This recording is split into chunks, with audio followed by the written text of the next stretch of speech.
Распределбата на вкупниот број на расположливи места во домовите ќе се врши на следниот начин. Прва група 40% од вкупниот број на расположливите места во домовите се за студенти на кои вкупните приходи во семејството се до нето минималната плата утврдена во земјава.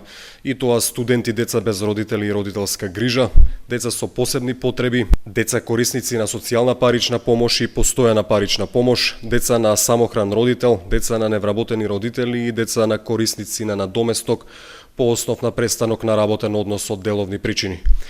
Во првата група спаѓаат и студенти деца на самохрани родители, студенти деца на невработени родители, студенти деца без родители и родителска грижа, со посебни потреби и корисници на надоместок по основ на престанок на работен однос од деловни причини, за кои вкупните приходи во семејството се над нето минималната плата утврдена во земјава.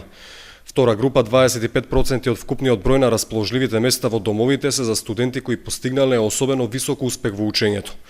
Трета група 35% од вкупниот број на расположливите места во домовите се за редовни студенти запишани на прав циклус на јавните и приватните универзитети и високообразовните установи кои не припаѓаат во првите три групи.